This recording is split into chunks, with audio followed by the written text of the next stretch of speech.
Y eso es muy importante. Y ustedes se den cuenta que en nuestra área nos gusta mucho cuantificar. Decir, ven, que es grande, que es pequeño, ¿no? O que es mucho, que es poco, ¿no? Sí. Bueno, pero cómo obtuve este valor? Ah, pues este valor lo obtuve de la ordenada al origen, de este punto 2876. ¿Y qué tuve que hacer para obtener este punto 2876? Dicen, pues este punto 2876 lo obtuve de la línea de tendencia. ¿Y cómo obtuve esta línea de tendencia? Pues le dije a Excel que me graficase fuerza contra distancia. La fuerza contra la distancia me da una curva, ¿no? Y le pido a Excel que me dé la línea de tendencia y Excel me presenta esta curva, ¿no? Pero ¿por qué digo que el punto 2876 y el -2? Bueno, aquí lo que importa es decir, ¿por qué el punto 2876 digo que es la ordenada al origen? Aquí dice ordenada al origen. ¿De dónde saco que es la ordenada al origen? Pues para ver que este punto 2876 es la ordenada al origen. Entonces estos datos de fuerza contra distancia, o esta recta, mejor dicho, esta curva, la linealizo, es decir, la transformo en línea recta. ¿Y cómo la transformo en línea recta? Pues aplicando la técnica, el concepto de logaritmos naturales. Saco el logaritmo de R y saco el logaritmo de F. Y le digo a Excel que me grafique estos datos. ¿Sí? Y entonces me da una recta. Y entonces este es un método matemático muy utilizado en ciencia de datos o el manejo de datos, que si yo tengo una curva, si la quiero linealizar, pues para este caso le saco el logaritmo de F o el logaritmo de R y me da una línea recta. Y entonces Excel le pido que me dé la línea de tendencia y Excel me da esta línea de tendencia, hasta aquí. ¿Sí? Y entonces, pues aquí veo que esta juega el papel de Y, el logaritmo de F, y el logaritmo de R juega el papel de X. ¿Y por qué digo que es una recta? Pues porque yo sé cuál es la ecuación de una recta. Me dice Y es igual a la pendiente por X más la ordenada al origen. ¿Sí? Entonces ahí digo, pues Excel me dice que este -2 representa la pendiente. ¿Y por qué tiene un signo menos? Porque es una pendiente, es una recta descendente. Entonces debe tener una pendiente negativa. Y me dicen que esta es la ordenada al origen. ¿Cómo que la ordenada al origen? ¿Sí? Que si yo imaginariamente hago que esta línea la extrapolo, es decir, que aquí pongo mi regla y saco una línea recta, pues voy a ver que esta gráfica, esta recta va a cubrir, va a intersectar al eje vertical exactamente en menos 1.2462. O sea, esto ya no me lo presenta Excel, pero bueno, yo lo podría ver que si esto lo extiendo, aquí imaginariamente va a pasar acá por -2, ¿no? Menos 1.262, ¿no? Y es el ordenado al origen, ¿sí? De ahí saco el hecho de que este dato de ordenado al origen es muy importante. ¿Por qué? Porque a partir de esa ordenada al origen, yo voy a calcular la constante, ¿sí? Entonces digo, bueno, entonces, pero esta gráfica, ¿de dónde salió? Esta línea de tendencia. Bueno, pues veo que de aquí, la deduzco de acá, ¿no? Entonces, para ello hago estos pasos.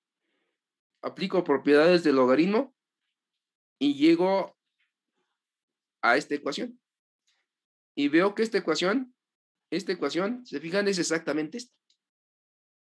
Entonces, eso es lo que está haciendo Excel. Y ahora dicen, bueno, ¿y cómo lo hizo Excel para calcular que la pendiente de esta recta es -2 y la ordenada es -1.22462? Pues aplicó el método de mínimos cuadrados.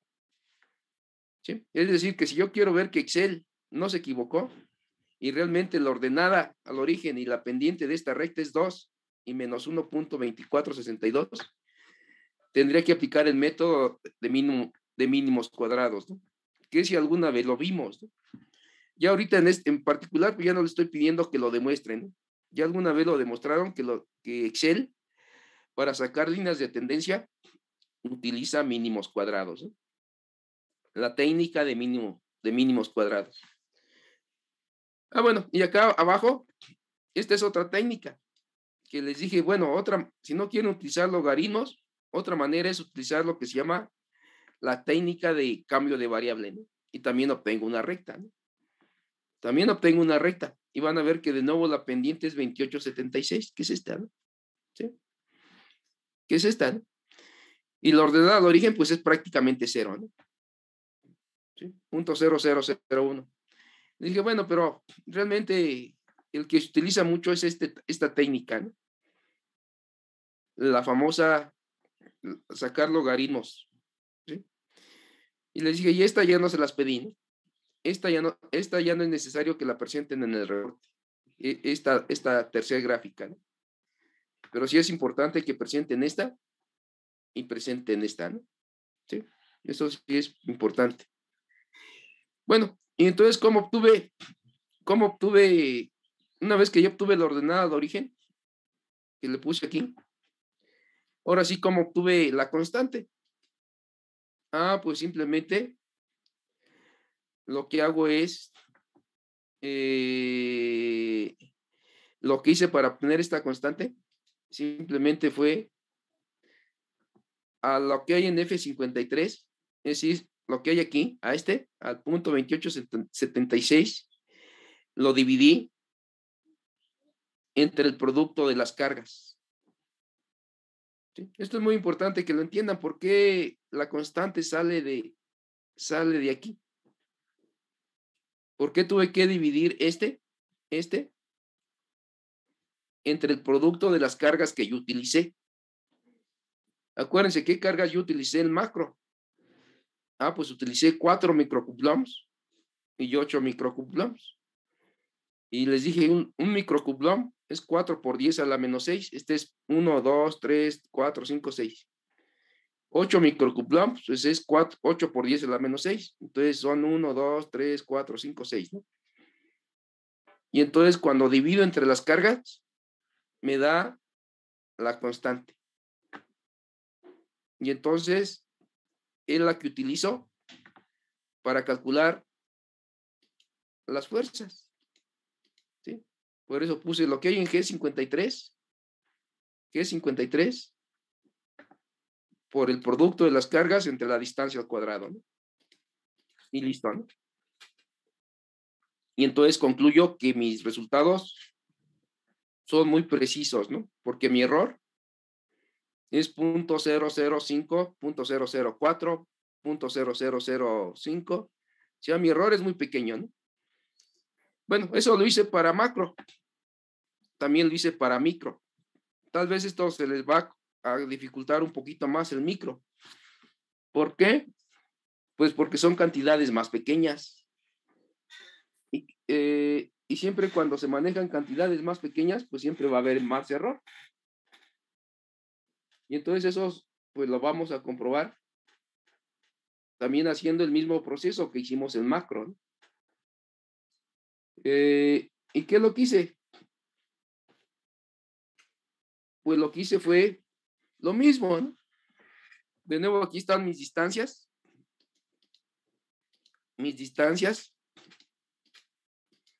Que son picómetros, acuérdense. Estos son 10 picómetros, 20 picómetros, 30 picómetros y 100 picómetros, ¿no? Obviamente lo pongo en metros, ¿no? Y esta es la fuerza que me da estas son las fuerzas que me da el Apple. ¿Sí? Simplemente las copié y las pegué aquí, ¿no? E igual, calculo la fuerza con la ley de Coulomb. ¿Sí? Y después calculo el error. Veo qué diferencia hay entre esta y esta, ¿no? Y calculo el error porcentual. Y veo que aquí los errores son un poquito más grandes, pero siguen siendo aceptables, ¿no? Me quedan de 1.5. Bueno, ahí Excel ya me puso exponente a la 0, ¿no? Pues, bueno, es 1.5, 1.2, 1.6. Este es 0.99, 1.26, 1.36, 1.5, ¿no? Entonces digo, pues aquí es lógico que obtenga errores un poquito más grandes respecto a los errores que obtuve en el macro. ¿Por qué? Porque siempre medir lo más pequeño siempre va a ser más difícil. Y eso se refleja en mis errores, ¿no?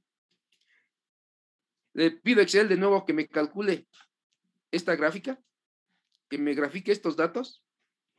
Le pido que me presente la línea de tendencia y me da esta línea de tendencia, ¿no? Yo cuando dije, pues este es el ordenado al origen. 2 exponente a la menos 27, ¿no? Entonces dije, no, este 2 está muy raro. De seguro Excel redondeó. Y entonces digo, quiero obtener cuál es el valor, cuál es el número que obtengo antes del redondeo. Porque si utilizo 2, al momento de calcular mi ordenado de origen me va a dar un gran error. Entonces digo, pues ahora aquí sí tengo, de nuevo aplico la técnica, ¿no? Ahora esta gráfica, que es una curva, la transformo en recta, que está aquí, ¿no? ¿Y cómo la transformo en recta? De nuevo sacando logaritmos, a ambos, a la fuerza y a R, ¿no? Y Excel me da esta línea de tendencia. ¿Sí? Y aplico la misma técnica. Y al final llego a esta ecuación. Y vean que esta ecuación no es exactamente esta. Excel, cuando me dio esta línea de tendencia, dijo Excel, pues este es 1.8218, exponente a la menos 27. Dice, pues esto es casi 2. Pues este es casi 2, ¿no? Y R es a la menos 2,0005. Dicen, pues esa R pues es prácticamente 2, menos 2. Y entonces digo, pues aquí el valor que me interesa es este. Sin redondeo, 1.8218. Es el ordenada al origen. Entonces digo, pues esa la pongo acá. Aquí le puse ordenada al origen. 1.82 exponente a la menos 27, ¿no? Sí, bueno, acá está completo, si se fijan. 1.8217 y hay más números, ¿no? Ese es la ordenada al origen. Digo, ahora voy a calcular mi K experimental o mi K experimento. Bueno, está mal escrito, ¿no? Bueno, ahí está mal. Ahí me comí una ahí. Bueno, ahí lo corrijo, ¿no? Experimento, ¿no? O experimental, como quieran llamarle, ¿no? ¿Cómo calculo la K experimental? Pues de nuevo, divido la ordenada al origen entre el producto de las cargas. Aquí hay que entender por qué es 8 por 1.602 a la menos 19 elevado al cuadrado. Eso viene de la ley de Coulomb. Bueno, ahorita les hacemos estas operaciones. Creo que es importante que quede claro por qué hago esta operación. Ahorita nos pasamos al pizarrón y hago un cálculo más detallado de esto, ¿no? Y entonces obtengo este valor experimental. Lo comparo con el K teórico, que es el que vi ahí en el documento que está ahí en claro, que es este, ¿no? Y calculo su error porcentual. Es decir, divido este entre este, ¿sí? C42 entre D42. lo que resulte se lo quito al 1 y lo multiplico por el 100%. Y si se fijan, me da un error de 1.27. Es decir, que aquí en micro, pues mis errores crecen. ¿Por qué? Pues porque tengo medir cosas más pequeñas, con ello trae más error, ¿no? Y con esta constante, calculo la fuerza eléctrica. ¿Sale?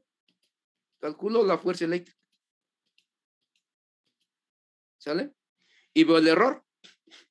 Pues veo que el error, pues es de 1.5, 1.6. O sea, mi error anda alrededor de 1.6% en promedio, ¿no? Y entonces, ¿qué concluyo? Bueno, mi 1.5 sigue siendo un error aceptable, ¿no? Pero si comparo la calidad de mis datos de macro a los de micro, pues veo que mis datos de micro son más buenos o fueron más correctos, porque mis errores fueron de 0.005%, ¿no? Mientras que el micro, pues ya mi error creció. Pero eso no significa que no sean buenos. Siguen siendo muy buenos. ¿Por qué? Porque mi error anda alrededor de 1.5%. Sigue siendo pequeño, ¿no? Pero es muy importante que se den cuenta que la manera o el experimento que vamos a medir también afecta a la precisión de mis resultados, ¿sí? Y entonces, pues es lógico que yo en mis estudios micro tenga un poquito más de error que en el estado macro, ¿no? Y eso es muy importante en ciencia experimental, que también lo que voy a medir en ocasiones me va a generar también error. Bueno, y igual aquí les pongo una tercera gráfica donde de nuevo aplico la técnica de cambio de variable, ¿no? Que es la técnica, una técnica pues adicional, ¿no? Pero insisto, no es, esta gráfica no es necesario que la pongan, ¿no? Bueno, aquí lo que creo que es muy importante que entiendan de dónde salió esto. De dónde saqué esto, de dónde saqué por qué tuve que hacer esto. Pues sale de la ley de Coulomb. Vamos a... bueno, y también es importante que entiendan todo este proceso, ¿no? Que entiendan todo este proceso. Sí. Bueno, Tengo una vamos duda. a... Sí, adelante. ¿La R te siempre tiene que dar 1 o puede variar?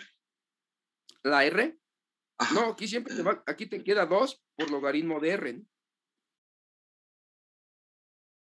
¿Sí? Aquí R, aquí cuando tú saques la línea de tendencias, esta R, ¿de dónde yo la saqué? Bueno, vamos a hacer todo este proceso. Imagínense que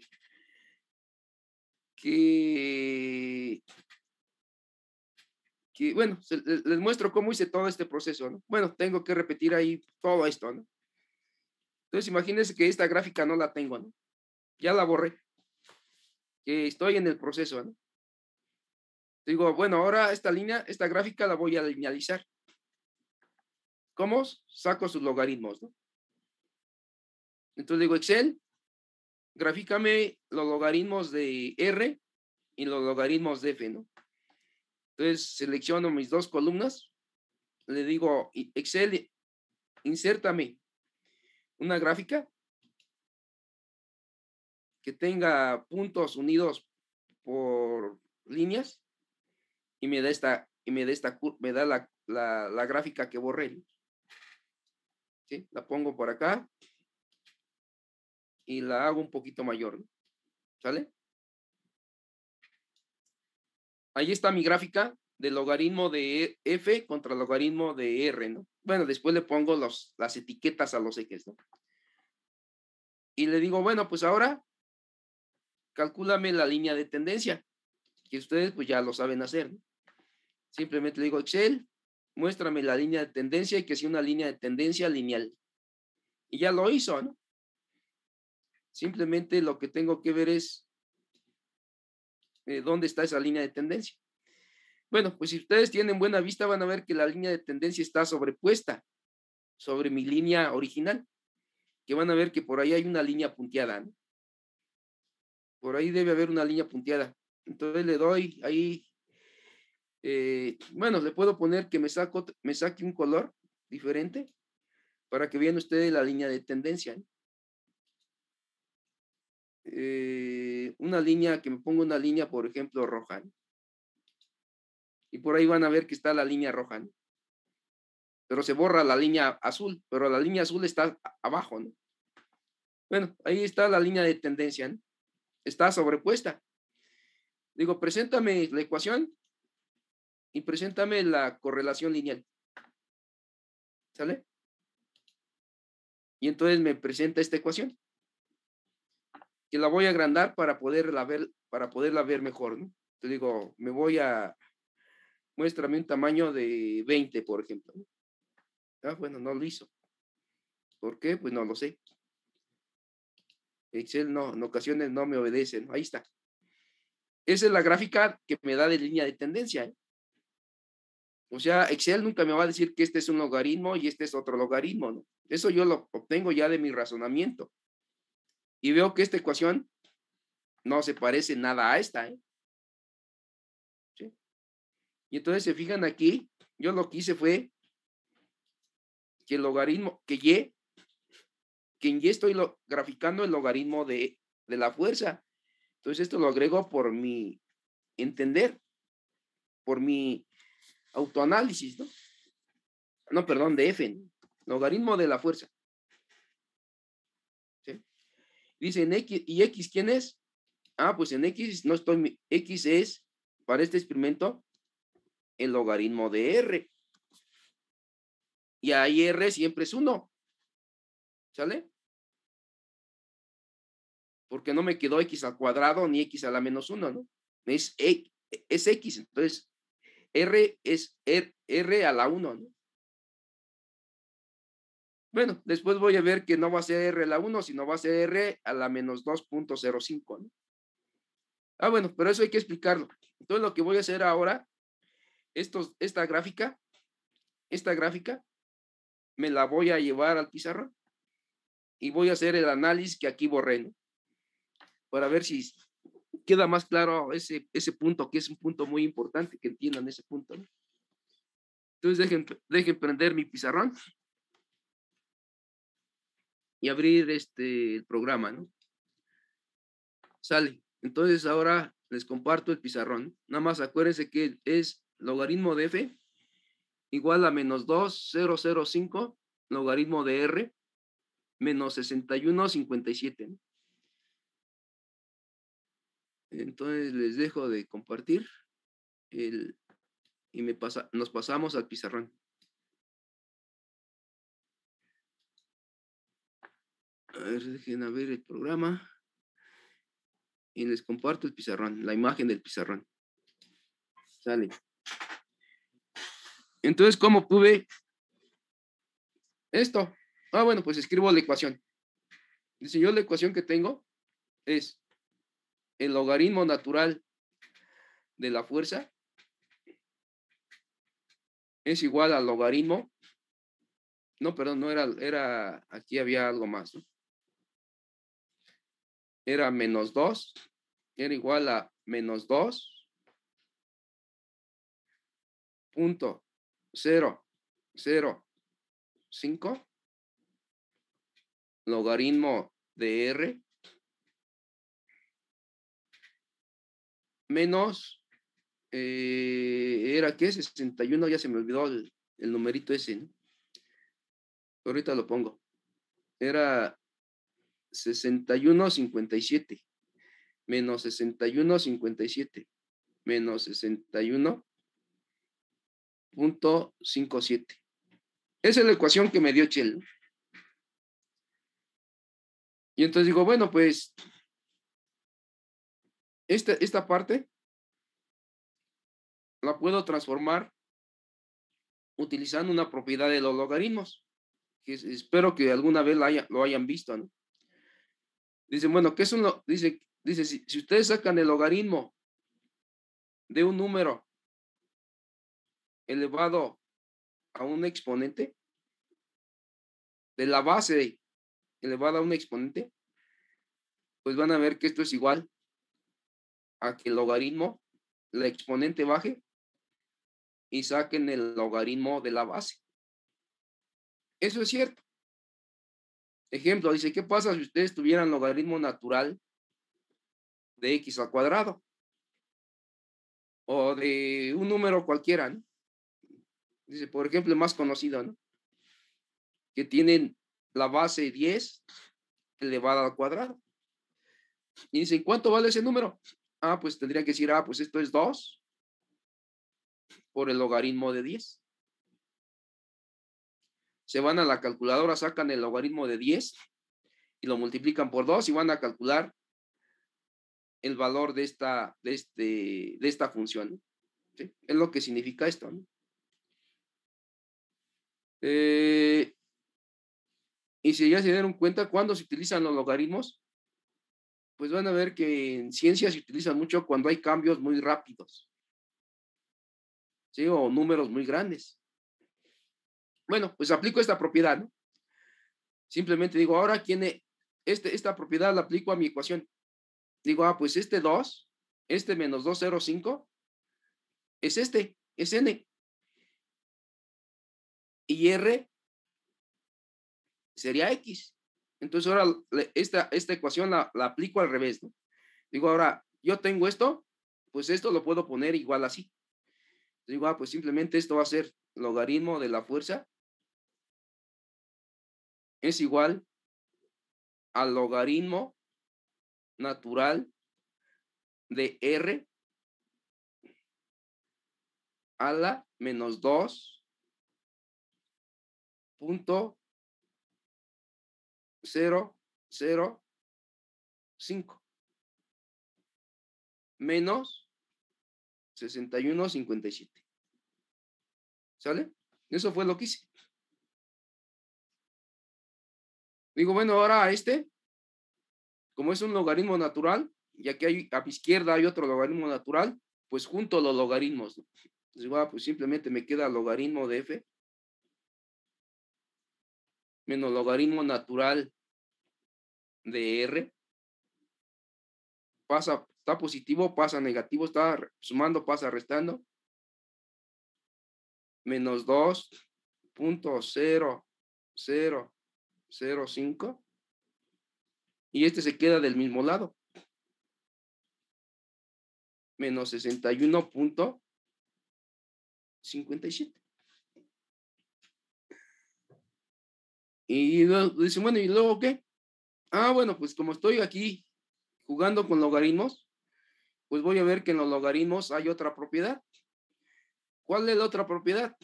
Pues que si yo tengo el logaritmo natural de una resta, por ejemplo, de x entre y,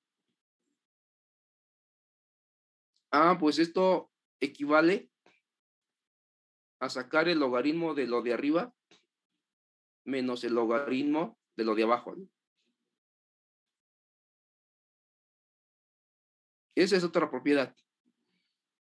Dicen, pues entonces yo ahora la aplico de nuevo al revés. Tengo que ahora f es x y r a la menos 2.005 es y.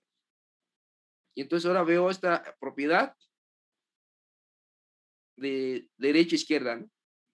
Dicen, pues el logaritmo de f menos el logaritmo de r a la menos 2.005, pues la puedo poner como una división. Entonces me queda f entre r a la menos 2.005 igual a menos 61.57. ¿Sale? Y ahí llegué a esta ecuación. Ahora digo, bueno, pero esta ecuación se puede poner de otra forma. ¿Cómo de otra forma? Si dicen aquí a un logaritmo, se le estoy aplicando a esta división y el logaritmo de esta división me da un número. ¿Eso cómo lo puedo interpretar? Pues entonces tengo que decir el logaritmo. Cuando yo hablo de logaritmo, el logaritmo es una función que tiene mucha aplicación, esa función. Dicen, bueno, ¿y qué es una función? Dicen, el logaritmo es una función.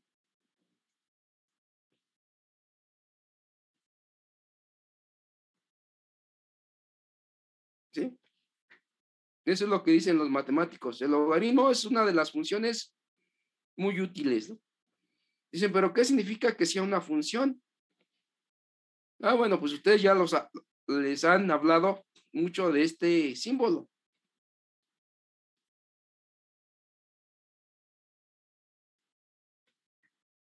¿Sale? ¿Y qué significa este símbolo?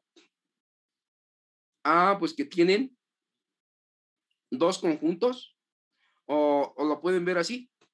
Y está relacionada con X a través de la función logaritmo natural, ¿sí? Donde f puede ser cualquier función que ustedes conozcan, ¿no? ¿Y cuántas funciones hay? Hay un montón. Pero ¿qué le han dicho sus maestros de matemáticas? Dicen, las funciones son relaciones. Son relaciones.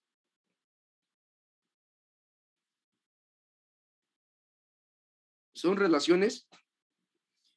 Y como en toda relación, pues siempre va a haber reglas de correspondencia.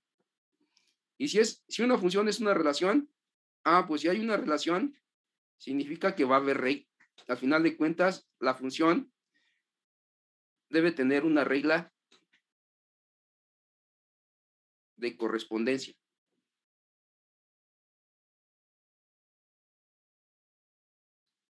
¿Sí? Esto ya tuvieron que verlo, ¿no? En matemáticas, y la van a seguir viendo en la facultad.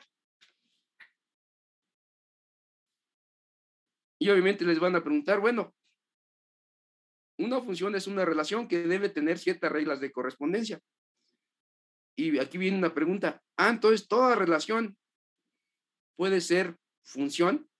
No, eso no es cierto, ¿eh? Que en matemáticas hay relaciones que no son funciones, ¿sí? Eso es muy importante que también les quede claro desde ahorita, que una función es una relación que va a cumplir con reglas de correspondencia. Pero vamos a ver que hay muchas relaciones que también tienen sus reglas de correspondencia, pero no son funciones, ¿sí? Y es como en los seres humanos, ¿no?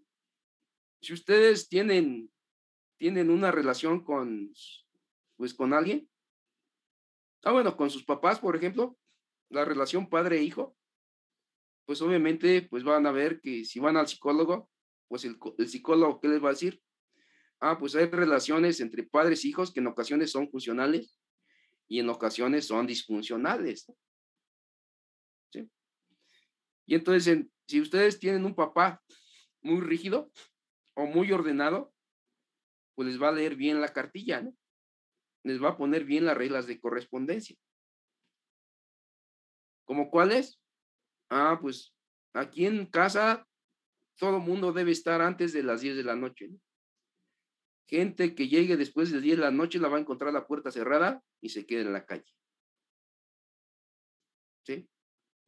Y dije, no, pues sí tengo que llegar antes de las 10 porque si no se me quedo en la calle, ¿no? O otra regla que es muy común. Pues aquí se come a tal hora, ¿no? Si no llegas a tal hora a la mesa, pues te quedas sin comida y a ver dónde comes, ¿no? Y entonces, pues esos papás, ¿cómo nos dan lata, no? Dice, ¿por qué no tenemos papás que me digan, a ver, aquí no hay reglas, cada quien va a hacer lo que quiere, ¿no? Y entonces los psicólogos han visto que cuando hay relaciones así de tanta libertad, pues se corre el riesgo de que los miembros de la familia, cada quien se vaya por su lado, ¿no? Y la familia se destruya. Igual cuando ustedes quieran tener una relación, pues obviamente van a poner reglas, ¿no? ¿Sí? ¿Cómo que van a poner reglas? Sí, donde pues si yo tengo mi pareja, pues solamente mi pareja me puede ver a mí, ¿no? Ya si digo, bueno, no, yo no soy nada celoso, pues que mi pareja vea a quien quiera, ¿no? Y yo también me voy con quien quiera, ¿no? Ah, pues un amor, estos famosos que hablan ahora de poliamores, ¿no? Que ha surgido esa palabra que un poliamor, donde no hay ningún compromiso y cada quien se mete con quien quiera, ¿no? Porque eso es libertad. Bueno, uno tiene que llegar al acuerdo con su pareja si quiere entrar a ese tipo de relaciones, ¿no? Bueno, pues las matemáticas me están diciendo esto, ¿eh? Dicen, pues si yo tengo un conjunto Y, y ustedes saben que un conjunto es una colección de elementos que tienen una característica en común. Dicen, pues el conjunto Y le voy a llamar dependiente, ¿no? Y el conjunto X le voy a llamar independiente. Bueno, aquí ya me puso un círculo, ¿no? ¿Y qué es lo que me está diciendo? ¿Y cómo se lee esta cosa? Dice, pues que Y está en función de X. ¿Eso qué significa? Pues que toda Y que hay aquí, provino de una X Y que está acá. Es decir, así. ¿Cómo que provino? Sí, que cualquier elemento de aquí, cualquier elemento de acá, provino de uno de acá, ¿no? O inclusive ustedes ya les enseñaron que este se le llama el conjunto imagen. Este es el imagen. Y este se le llama el dominio, ¿no? El dominio de la función. Y a ustedes inclusive ya les enseñaron a analizar funciones. Pero cuando uno ve esto, en ocasiones, bueno, ¿y esto de qué me sirve? ¿De qué demonios me sirve estar estudiando funciones durante toda mi vida académica? Pues simplemente lo que estoy haciendo es ver las relaciones que hay entre un conjunto y otro, o las propiedades de una función. Dice, pero esto se aplica. Claro que se aplica, ¿no? De hecho, es la base de la matemática. Dice, pero ¿yo en qué lo aplico en mi vida? Pues simplemente, pues ya les dije aquí, si yo estoy aquí y me quiero relacionar con una de acá, pues tengo que poner una regla de correspondencia. Solamente tú y yo. Porque si por acá hay una YJ y también quiero relacionarme con la YJ, pues van a ver que a la YI no le va a aparecer. Bueno, si tienen el acuerdo, dicen, si acá está la XJ y de pronto dice, tú puedes relacionarte con él y con ella y ella con él y con él, pues van a ver que en matemáticas eso ya no se le va a llamar función. ¿Sí? Ya no se le va a llamar función. Y entonces, bueno, alguna vez me encontré a alguien que estudiaba filosofía y me dijo, no, pues eso es machismo, porque siempre los hombres se dicen que son los independientes y las mujeres son las dependientes, ¿no? Y ahorita que acaba de pasar el Día de la Mujer, pues las mujeres ya están en contra de ese machismo, ¿no? No, vamos a ver que las matemáticas no son machistas, ¿no? Simplemente me están diciendo, si tú quieres tener una relación funcional, pues simplemente uno con uno, ¿no? Uno con uno, y entonces voy a tener una relación perfecta. ¿Por qué? Porque como XY siempre va a estar con Y, XJ con YJ, pues esto ya hasta me lo ha dicho la religión. Si quiero tener una sociedad perfecta, pues no desearías a la mujer de tu prójimo, ¿no? Ah, bueno, ya estoy hablando hasta de religión. Pues sí, simplemente la religión también es un montón de reglas que me dicen, si tú quieres tener una vida feliz, pues no desees a la mujer de tu prójimo, no matarás, y ahí se avienta uno de los 10 mandamientos, ¿no? Pero bueno, no vamos a hablar de religión, ¿no? Aparte, pues yo no soy religioso, ¿no? Pero es lo que yo he aprendido de las matemáticas, ¿no? Que si yo quiero tener una vida tranquila, feliz, pues simplemente si yo me encontré a mi media naranja, pues por acá va a haber otras naranjas, ¿no? Bueno, pues ya simplemente yo con ella, ¿no? Porque si quiero tener relaciones con todas, no, pues van a ver que va a ser una vida bien desgastante, ¿no? ¿Sí? Una vida bien desgastante. Pero bueno, no vamos a hablar ahorita aquí de psicología, estamos hablando de matemáticas, ¿no? Y esto de que este sea el independiente y esta la dependiente, eso es muy relativo, ¿no? ¿Por qué? Porque veamos un ejemplo, ¿no? Imagínense que este es el conjunto de los números naturales. El 1, el 2, el 3, el 4, hasta infinito, ¿no? Y este es el conjunto de los números pares. El 2, el 4, el 6, el 8, el 10 y hasta más infinito, ¿no? Digo, ahora yo quiero relacionar los conjuntos de aquí con los conjuntos de acá, los elementos de aquí con los elementos de acá, ¿no? Por ejemplo, digo, al 1 lo quiero relacionar con el 2, al 2 con el 4, al 3 con el 6, al 4 con el 8, al 5 con el 10, y así me voy, ¿no? Y entonces digo, ¿cuál es la regla de correspondencia que hay entre ellos? Digo, pues si quiero relacionar al 1 con el 2, pues pongo 1, lo quiero relacionar con el 2, a través de la relación. Al 2, lo quiero relacionar con el 4. Al 3, lo quiero relacionar con el 6. Al 4, lo quiero relacionar con el 8. Y así, hasta infinito, ¿no? Y entonces, ¿qué significa eso? Dice, pues, ¿qué le tengo que hacer al 2? Que bajo esta relación se transforma en 1. ¿Qué le tengo que hacer al 4? Que bajo la función se transforma en 2. ¿Qué le tengo que hacer al 6? Bajo la relación se transforma en 3. ¿Qué le tengo que hacer al 8? Que mediante esta regla se transforma en 4. Pues van a ver que aquí la regla es muy bien sencillita, ¿no? Simplemente digo, pues el 2 se va a transformar en 1 si lo multiplico por un medio, ¿sí?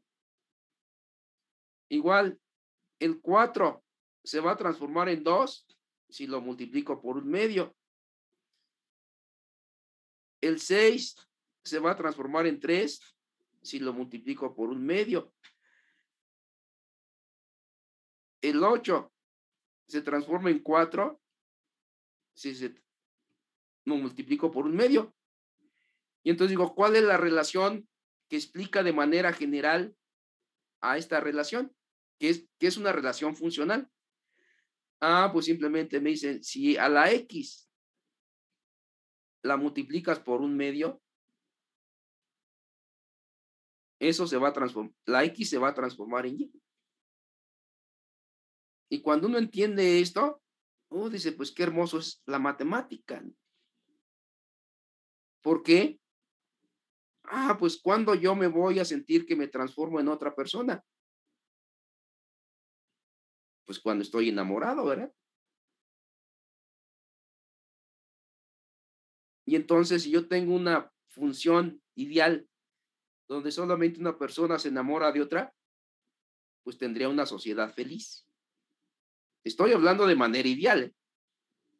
Obviamente ya en la realidad, pues vamos a ver que no, ¿verdad? Ya nuestras sociedades son muy caóticas, ¿no? Pero bueno, aquí dicen las matemáticas son bien padres porque son ideales, ¿no? Y entonces esta es la función. Dice, bueno, entonces, ¿qué es la función? Pues simplemente la función vale un medio. y listo, ¿no? La función es un medio. Dicen, pero bueno, entonces esto es lo que significa una función. Pero aún más, si ustedes van a estudiar matemáticas o van a la Facultad de Ciencias, pues van a ver que el primer semestre va a ser análisis numérico, ¿no? Y después van a ver análisis funcional. De pronto es, bueno, ya sé que esta X provino de una Y. ¿Y cómo fue la relación? Simplemente multiplico X por un medio. Dice, pero entonces, ¿qué significa? Que ahora esto yo también lo puedo ver así.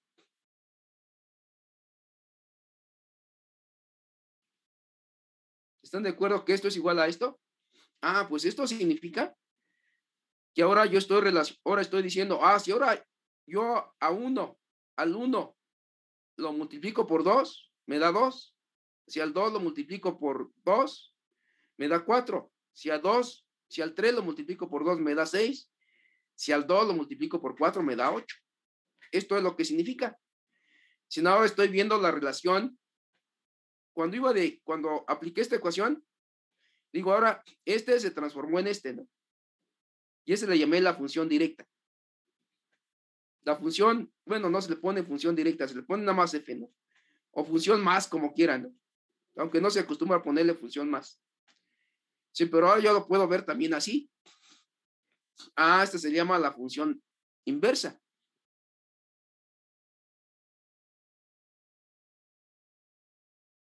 Y entonces, pues aquí me va a decir las matemáticas. Una manera también para decir que una relación es función, es de que solamente, si existe la función directa, debe existir la función inversa. No se vale que solamente vaya de aquí hacia acá. También debe ser permitido ir de aquí hacia acá. Y entonces ustedes les van a ver, dice, ¿qué pasa si yo a la función directa, a la función más, la compongo con la función menos? Pues eso me va a dar un 1 o la función identidad. Dice, pues qué raro es esto, ¿no? ¿Y eso en qué lo aplico en mi vida?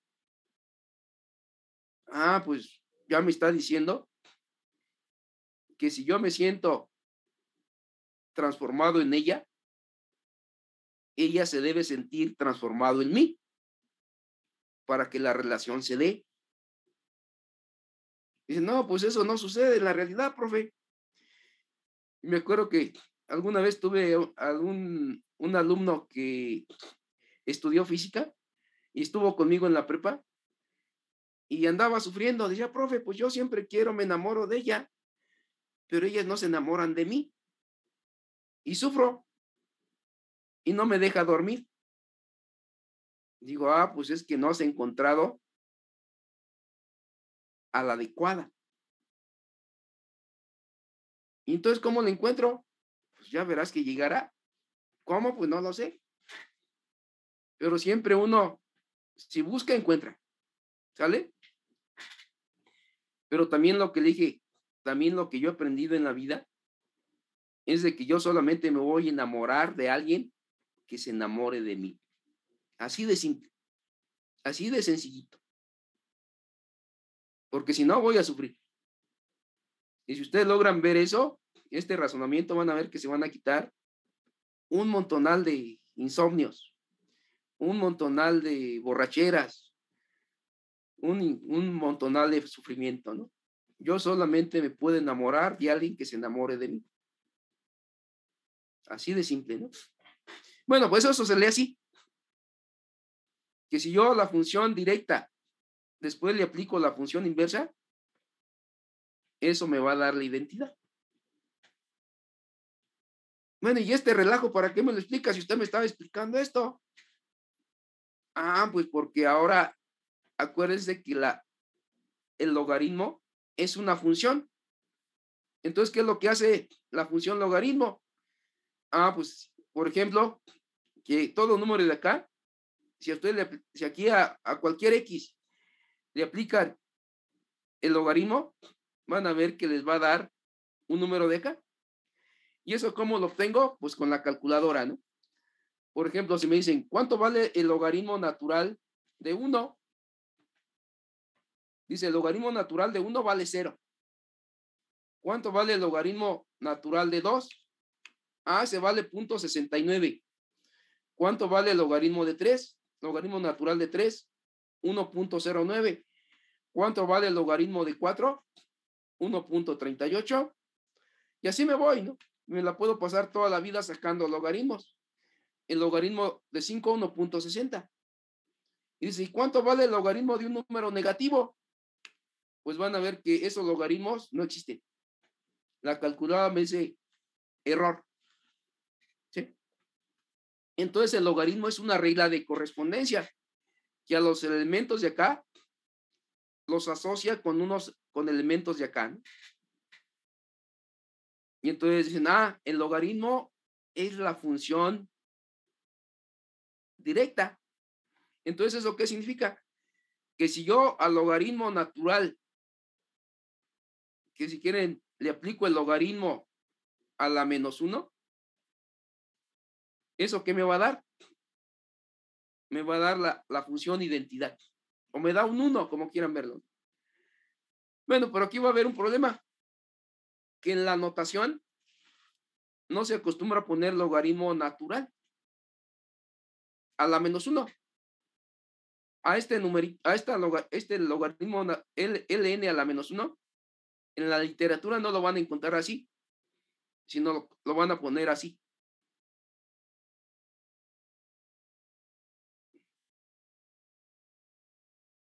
Y a este se le llama la exponencial.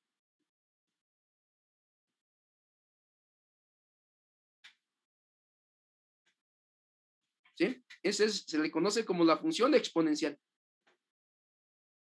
Y es la función inversa del logaritmo. ¿Por qué? Pues porque de nuevo viene el postulado matemático. Para que una función sea función, debe existir la función directa, pero también debe existir la función inversa. Y me acuerdo hay un gran profesor de matemáticas que me decían, acuérdense que existen relaciones, buenas relaciones y malas relaciones, ¿no? O existen funciones que sí existen relaciones que sí son funcionales o relaciones que no son funcionales, ¿no? O él decía, existen relaciones decentes y relaciones indecentes, ¿no? Bueno, no me gustan esas palabras porque ahí ya empiezan a meterse a cuestiones muy criticables, ¿no? Decencia, no decencia. Bueno, pues esto es lo que necesito que entiendan ustedes para poder transformar esta ecuación. Y entonces simplemente, ¿qué es lo que hago? Pues yo tengo aquí la función logaritmo, pues simplemente aplico la función inversa. Pero lo tengo que aplicar a ambos lados. Entonces aplico la función exponencial seguida.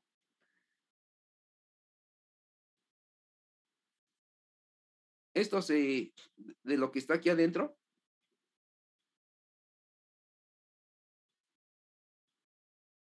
Y aplico la función exponencial. Así se escribe esto, ¿no? ¿Sale? Esa es la exponencial de este número. Entonces, como este seguido de esto, pues sé que esto va a dar un 1, ¿no? O dicho de otra manera, este me lleva de aquí a acá, este me lleva de aquí a acá, esta me lleva de acá a acá. Entonces, ¿qué resulta? Pues que me da lo mismo, ¿sí? Y a esto se le llaman transformaciones. Y van a ver que hay teorías muy bonitas de transformaciones. 2.0005, ¿no? Nada más me queda lo de adentro, porque esto es un 1, ¿no? O la función identidad. Y me queda esto. ¿Sale? Dice, pero aquí yo sé que es f entre r R a la menos 205. Si se acuerdan, aquí ustedes también conocen una propiedad que si tienen 1 sobre X, esto es igual a X a la menos 1. Lo cual significa que si ustedes tienen 1 sobre X a la menos 1, pues esto es igual a X. ¿Sale? Entonces, pues esto lo puedo poner así. Fuerza por R a la 2.0005. ¿Y esto cómo se expresa? Pues voy a mi calculadora y calculo el exponente. Que van a ver que si lo quieren calcular en su calculadora, busquen la tecla que dice LN y van a ver que abajo de esa tecla existe la función inversa que dice E a la X. Entonces dicen shift exponencial de menos 61.57 y me da este número 1.82. Lo voy a aproximar a milésimas. 18 por 10 a la menos 27. Ese es el resultado. Y ya para concluir, ¿cuál es la ecuación que me da el análisis? Pues pasa dividiendo, ¿no? 1.8218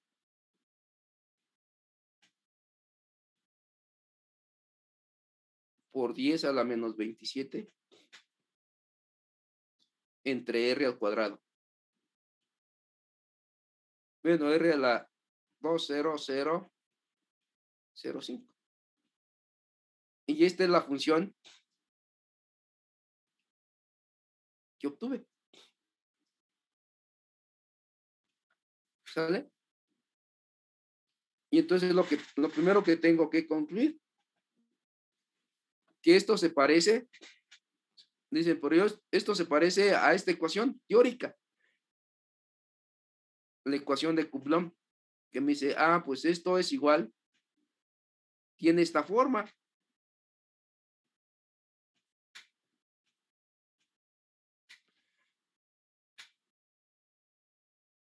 Acuérdense, este es experimento, esta es teoría, ¿no?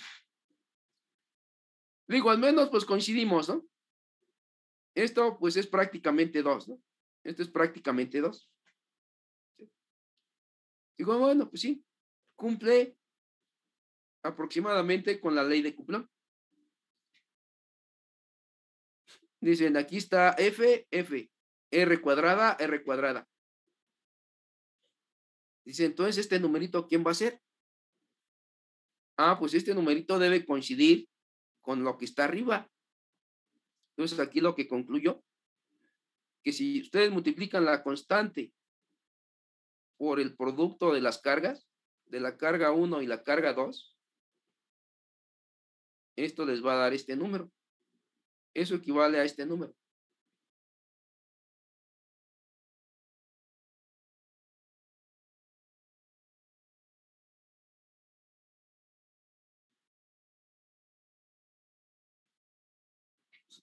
$10 a la menos 27. ¿Y qué unidades? Bueno, pero este número debe tener unidades.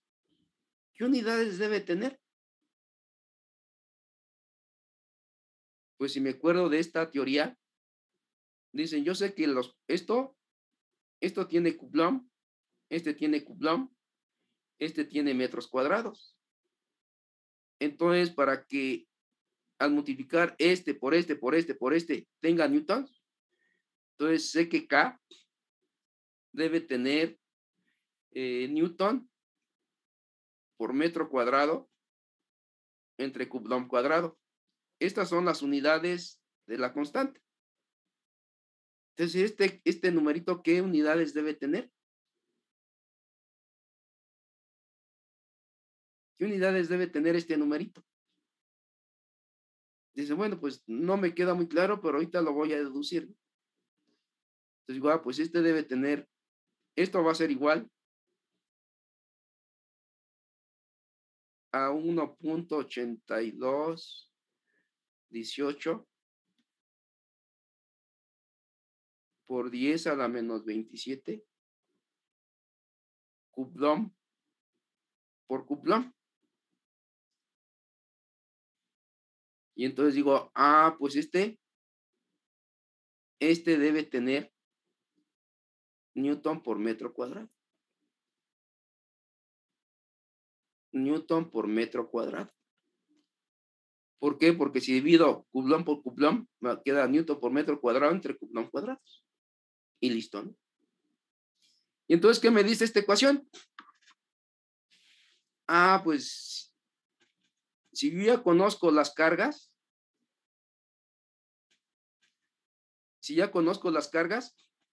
pues ya voy a poder calcular la constante. Y estas cargas, ¿cómo las conozco? Pues fueron las que ustedes van a utilizar. Yo en particular, si utilicé la carga 1 es igual a 2 veces la carga del electrón y la carga 2 es 2 veces la carga de lo mismo. Bueno, aquí era un signo menos, ¿no? Este eran 2 electrones y este eran 2 protones. Si se acuerdan, ¿cuánto vale la carga de fundamental? Pues 1.602 por 10 a la menos 19 coulombs. Esa es la unidad fundamental de carga, ¿no? Digo, pues ¿cuánto vale Q1? Pues Q1. ¿Cuánto vale Q1 por Q2? Es lo que está acá abajo, ¿no? Pues simplemente es 2. Me voy a olvidar ahorita del signo menos, ¿no? Va a ser, este era 4, perdón. Este era 4, no era 2. Digo, pues esto va a ser igual a 2 veces la carga del electrón por 4 veces la carga del electrón. Dicen, pues esto es 2 por 2. 2 por 4, 8.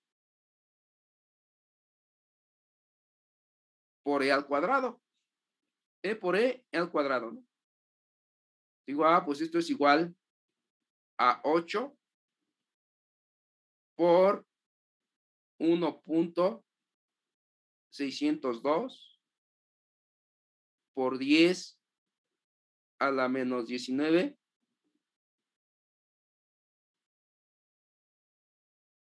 al cuadrado. Sí, bueno, me faltó aquí Coulomb, ¿no? Coulomb al cuadrado. Entonces este numerito es lo que puse aquí. Y entonces si ustedes dividen este número entre este por este, van a ver que les da la constante, ¿no? La constante de la ley de Coulomb. Y eso fue lo que hice, ¿no? Eso es lo que está aquí en Excel. Esto es lo que está aquí en Excel. Aquí. Esta constante, ¿cómo lo obtuve? Multipliqué el dividí el 1.82 exponente a la menos 27 entre 8 por la carga al cuadrado, ¿no? La carga del electrón, la carga fundamental al cuadrado.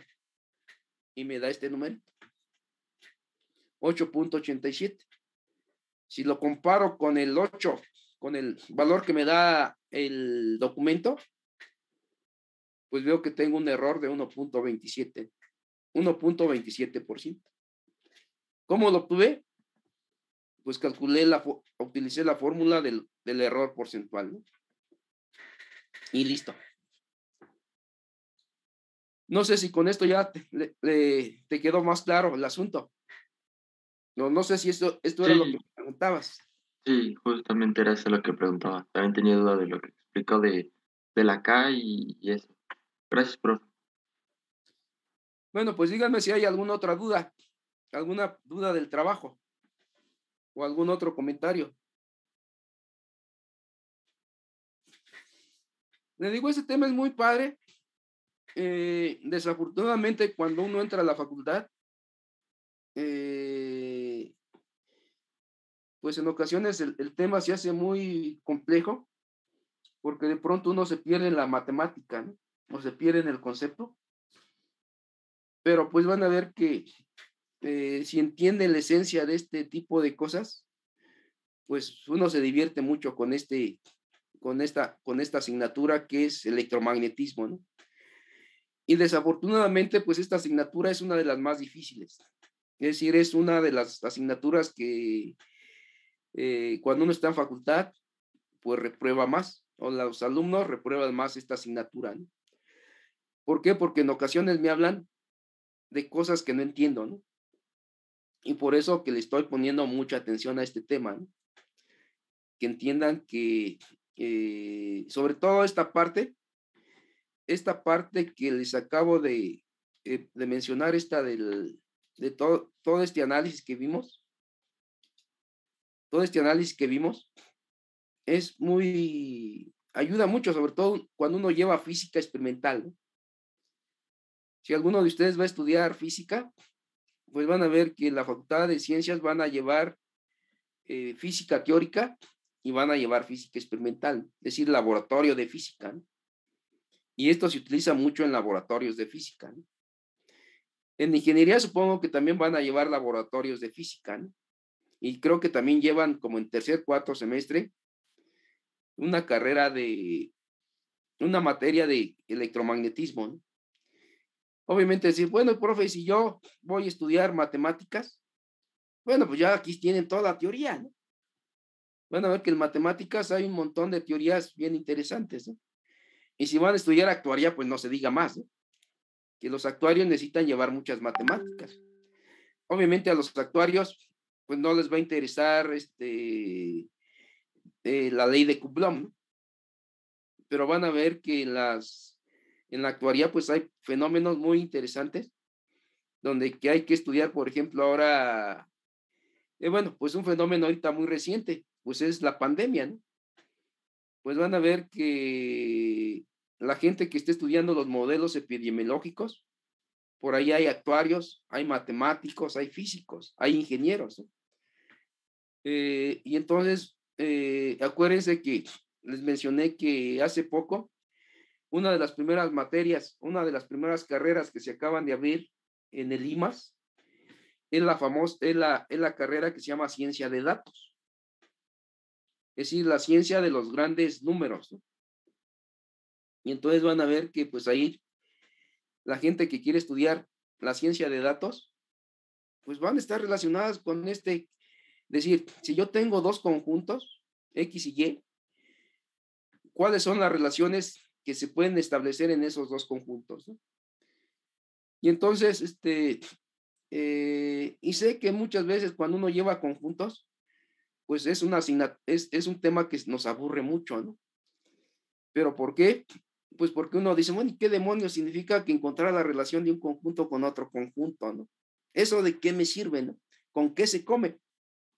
Bueno, pues aquí ya les di una pequeña introducción, que simplemente,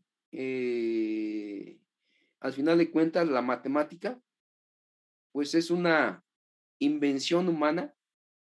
¿Y para qué se inventó la matemática? Pues para poder explicar lo que hay alrededor nuestra, ¿no? Y eso es lo que es la física, ¿no? Que utiliza las matemáticas para explicar realidades, ¿no? Obviamente que ya hablar de amor, desamor, pues eso ya es más complejo, ¿no? Ya los seres humanos somos mucho más complejos que querernos comportar como una ecuación, ¿no? O como decía, no, pues la gente, alguna vez escuché un comentario de la gente de humanidades, decía, la gente del área 1 parecen robots. ¿Cómo que parecemos robots? Sí, bien cuadrados, que siempre se mueven al mismo ritmo, nunca cambian, siempre andan igual vestidos y son muy cuadrados, ¿no? Digo, bueno, pues está bien que nos consideren como cuadrados, pero pues yo sé que si conozco bien las reglas de correspondencia que hay en una sociedad o en mí mismo, pues está bien. Si tú me ves como un robot que ya tengo mi programación y no me salgo de esa programación, pues adelante, es tu rollo, ¿no? Pero pues yo estoy consciente de que no, que simplemente sé que para tener vida sin grandes sobresaltos, o lo más ordenado posible, pues es tener reglas de correspondencia en mi vida, ¿no? O reglas de conducta que me permitan tener un orden, ¿no? Y entonces, y esa es la idea de que por lo que les establezco esto, ¿no? Aunque también llegué a conocer gente, no, dicen, para mí es bien interesante el desorden. Ser ordenados no va conmigo, ¿no? Y se vale, ¿no? Pero que ustedes sean, lleguen a ese acuerdo de qué tanto orden quieren tener en su vida, ¿no? Y que nadie se los imponga, ¿no? También, eso es muy importante, ¿no? Lo curioso es de que cuando yo estuve en la facultad, pues van a ver que la gente en la Facultad de Ciencias, pues sí podemos ser muy cuadrados, pero somos muy inquisitivos, ¿no? Gente que no estamos de acuerdo con muchas cosas, ¿no? Que queremos entender las reglas de correspondencia, ¿no? También las reglas que se dan en una sociedad. Y en ocasiones nos molestan que las reglas sean tan poco fundamentadas o tan desordenadas que en ocasiones pues uno entra ahí a pelearse con todo el mundo, ¿no? Sobre todo cuando uno va en el transporte, ¿no? Que se ve que nuestro transporte es un transporte bien desordenado, ¿no? Y uno dice, bueno, ¿y por qué no? Bueno, hasta para recoger la basura, ¿no? Sabe que el camión de la basura puede pasar dentro de una hora, puede o no puede pasar, ¿no? Y entonces, pues eso es lo que nos falta a nosotros en México, más orden, ¿no? Pero bueno, esto ya me fui por otro tema, ¿no? Bueno, pues díganme si hay alguna otra pregunta, alguna otra duda de este tema. Bueno, ahorita ya no me va a dar tiempo ver el tema siguiente, pero me voy a adelantar un poco. Y vamos a seguir hablando de estos temas raros, ¿no? Ahorita lo que sigue para la actividad que sigue va a ser algo que se llama, lo que se llama los campos, lo que se llama el campo eléctrico, ¿no? El campo eléctrico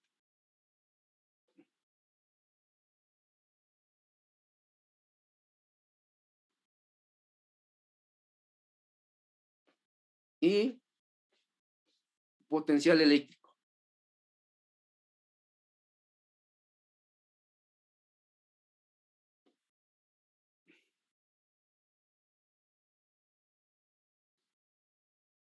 Ahorita ya les hablé ahí, inclusive un poquito de psicología, ¿no? Pero de nuevo vamos a hablar con cargas, ¿no? De nuevo dicen, imagínense que tengo aquí la carga 1 y esta carga 1 pues puede ser positiva o negativa, ¿no? Imagínense que es una carga positiva, ¿no? Y de pronto dice la carga 1.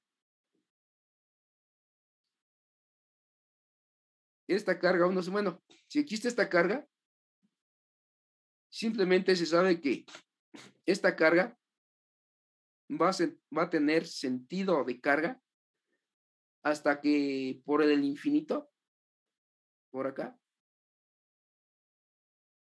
aparezca otra carga, que puede ser positiva o negativa, ¿no? Y entonces decimos,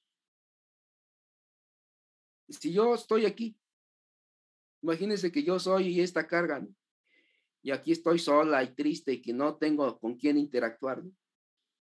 Y mando mensajes, grito, pero nadie me escucha, ¿no? No, pues, pobrecito, ¿no? Está solo, ¿no? Está en este planeta solo, ¿no? Lo que se llama una carga libre, ¿no? Y la pregunta es, bueno, pues esta carga que anda ahí en el universo vagando, ¿estará sola? Pues no, van a ver que afortunadamente no, que en el universo al menos se va a encontrar ahí por otra carga, ¿no? Que puede estar a años luz ambas cargas, ¿no? Pero, ¿cómo se va a dar la interacción? Pues simplemente, si esta carga quiere interactuar con esta carga, pues esta al menos le tiene que decir, hola, aquí estoy, ¿no? o debe mandar ahí una señal para que ésta se dé cuenta de la existencia de esta. Esto es bien interesante, ¿eh? Cuando empecé a ver la filosofía de este asunto, dije, no, pues sí, esto es hermoso, ¿no? Si por aquí hay una carga en el universo y por acá hay otra carga, pues si yo quiero que esta carga se dé cuenta que exista, pues esta le debe mandar un mensaje. Al menos, o dije, si yo soy esta persona y por acá está una niña o un niño que me gusta, ahorita ya se vale decir, ya no puedo decir que solamente una niña, o acá hay una niña y acá hay un niño, pues simplemente yo tengo que al menos decirle, oye, estoy aquí, ¿no? Existo. O al menos le mando decir, la saludo, buenos días, buenas tardes, o le cierro un ojo, le mando una cartita, o le mando una flor, o le escribo un poema. Hay muchas maneras, ¿no? De hacer ver que a la otra persona que yo existo, ¿no? Si soy súper tímido, bueno, pues me quedo callado, digo, y sufro con mi timidez, ¿no? Y entonces decimos, bueno, las cargas, ¿cómo se dan cuenta de la existencia de esta carga? ¿Cómo le va a hacer saber a esta carga que existe? A través de un campo eléctrico, ¿sí? El campo eléctrico, si quieren, es el mensajero. Entonces, simplemente por yo tener una carga positiva, pues voy a decir, pues voy a lanzar mi perfume, ¿no? O mis feromonas, y hablando ya de cuestiones biológicas, ¿no? Entonces digo, pues esta carga, para poder interactuar, emite campo, emite líneas de campo. ¿Hacia dónde? En todas las direcciones. En todas las direcciones emite líneas de campo. ¿Sí? Es como sucede en la vida salvaje, ¿no? Que un macho quiere dar cuenta, le quiere hacer saber a la hembra que anda por ahí, pues ahí manda señales, ¿no? O una hembra quiere mandar un mensaje a un macho que anda por ahí, pues también manda señales, ¿no? Bueno, pues eso se llama campo eléctrico. Y estas líneas de campo pueden ir hasta el infinito. Obviamente, entre más, si quiero que este campo eléctrico, pues voy a ver que va a ir disminuyendo con la distancia, ¿no? ¿Sí? Entre más, si esta está tan lejos, pues obviamente no va a poder sentir el campo eléctrico de esta, ¿no? Pero si esta de pronto está aquí, está a una cierta distancia, dicen, pero si esta carga es negativa, vamos a poner negativa, diga, si yo una carga positiva, ella genera campo, pues la carga negativa se va a caracterizar que tiene una conducta contraria a la positiva, ¿no? ¿Cómo que contraria? Sí, ella recibe campo. ¿Sale? Estos son modelos físicos, pues que ha creado la gente que creó toda esta teoría, ¿no? La teoría de la electricidad y magnetismo, ¿sí? Y entonces digo, pues este es una carga, una positiva, una carga positiva y una negativa, se van a diferenciar en que la positiva es un donador de campo o un emisor de campo, mientras que una negativa, en lo contrario, una receptora de campo. Y entonces decimos, pues entonces si yo tengo aquí una negativa y aquí tengo una positiva, ¿qué va a suceder? Pues que si tengo aquí una carga positiva, las líneas de campo que emita la positiva van a ser aceptadas por la negativa. ¿Y qué se va a generar? Pues entre ellas se va a generar una fuerza de amarre, una fuerza eléctrica. Y este se le llama campo eléctrico, ¿no? Y entonces las líneas de campo entre una positiva y una negativa van a ser líneas cerradas. Se van a cerrar las líneas de campo. ¿Sale? Y entonces decimos, el campo eléctrico es el que genera la fuerza entre las cargas. Como una vez alguien que estudió psicología me dijo, entonces el campo eléctrico es como un campo amoroso entre las personas, ¿verdad? Porque el amor es lo que une a las personas. Si quieres verlo así, adelante, ¿no? Y entre más cerca estén las personas, pues la relación va a ser más intensa. Entre más alejadas estén las personas, la relación va a ser menos intensa, ¿no? O la fuerza de interacción va a ser menor. Dicen, pero ¿qué pasa si en el espacio se encuentran dos cargas positivas con otra positiva? Acuérdense que las dos positivas son donadoras de campo. Pues cuando esta ve a esta, dicen, pues ahí va mi campo, pero igual esta lanza campo y son del mismo signo, entonces, ¿qué va a pasar? Pues que se van a rechazar. Los campos van a sufrir una deflexión y no se van a juntar, sino que las líneas de campo se van a abrir. ¿Sí? Y entonces, ¿qué es lo que va a suceder aquí? Bueno, en los libros van a ver diagramas más bonitos, ¿no?, que estos.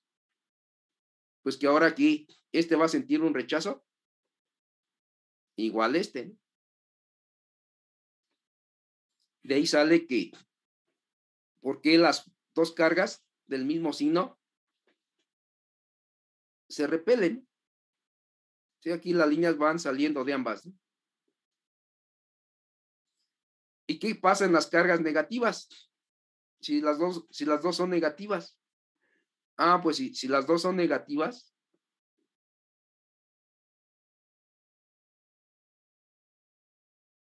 pues ambas absorben campo. Esta absorbe campo, esta absorbe campo.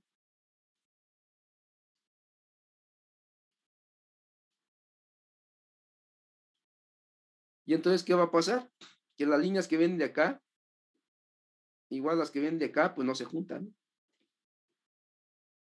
¿Sí? Aquí siempre se van a separar. O sea, no se van a generar líneas cerradas, ¿no? Y entonces igual, aquí las fuerzas también son de repulsión. Y esa es la razón por la cual me dicen, ¿cuál es la causa de que dos cargas se atraigan o repelan? De sus campos eléctricos. Y entonces, ¿qué es un campo eléctrico? Pues simplemente un campo eléctrico es la fuerza que se siente por unidad de carga, ¿sí? Así se define el campo eléctrico. La fuerza que se siente por unidad de carga. O dicho de otra manera, para que una carga, sienta una fuerza, esta carga debe sentir la presencia de otra carga a través de su campo eléctrico, ¿sí? Vean cómo se lee de nuevo, porque es muy importante. Para que una carga experimente una fuerza eléctrica, esta carga debe estar en el campo eléctrico generado por una carga ajena. ¿Eso qué quiere decir? Que si yo tengo si tengo dos cargas, imagínense, tengo la carga 1, tengo dos cargas, tengo la carga 1 y tengo la carga 2. Y digo, para que la carga 2 sienta una fuerza, esta carga 2 debe sentir el campo eléctrico de la carga 1. Esto es lo que significa esto. Que si yo quiero poner esta fórmula, hay dos maneras de ponerla. Dicen, para que la carga 1 sienta una fuerza atractiva o repulsiva, esta carga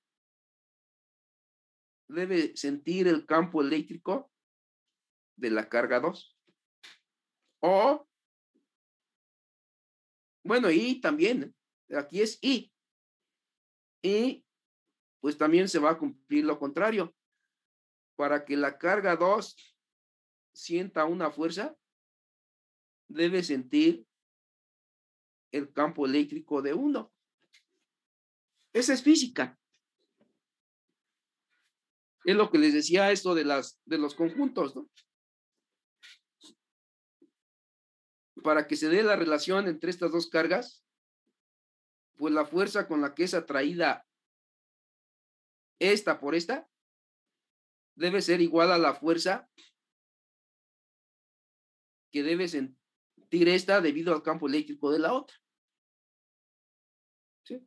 O en términos más sencillos, para que se dé la relación de unión, pues ambos deben ser atraídos con la misma fuerza. De ahí el dicho que dicen los psicólogos, para que una pareja sea pareja, pues debe ser pareja. Así de simple. Bueno, entonces esta ecuación, así la deben entender, ¿no?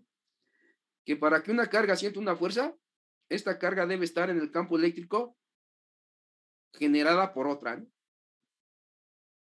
¿Y esta idea de dónde vino? Esta idea vino de gravitación universal. Bueno, esto ya no lo vimos, ¿no? Decimos, pero si yo tengo aquí una masa y aquí tengo otra masa más pequeñita, esta masa va a ser atraída por esta debido a que entre ellas hay una fuerza de gravitación. O simplemente nuestro peso. Nosotros, ¿por qué estamos pegados a la Tierra? Pues porque nuestra masa es jalada por la masa de nuestro planeta. De ahí que cuando ustedes ponen esta ecuación, el peso es igual a masa por gravedad. ¿Sí? ¿Qué es lo que están haciendo? Simplemente hacen esto, ¿no?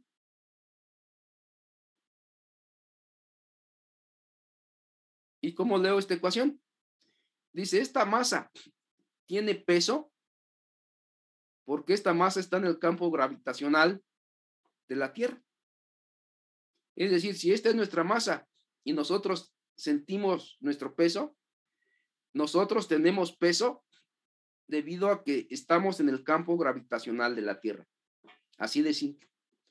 Tal vez esto les es más común que esto, ¿no? Porque esto lo vivimos diario, ¿no? Nosotros tenemos peso porque nosotros estamos en un campo gravitacional generado por la Tierra, ¿no? Y entonces igual acá, si yo soy una carga y siento una fuerza atractiva o repulsiva, pues es debido a que estoy en la presencia del campo eléctrico de otra carga. ¿Sale? Y así se define el campo eléctrico. Bueno, aquí, aparte de esta ecuación, me interesa, perdón, ya se me acabó el tiempo. Perdón, ya son 8:40. Entonces, aquí le dejamos. Y entonces, pues dentro de 8 días seguimos con esto del campo eléctrico, ¿no? Que tengan buen día. Hasta luego. Gracias, hasta luego. Profesor. Hasta luego. Gracias, profesor. Hasta luego. Hasta luego.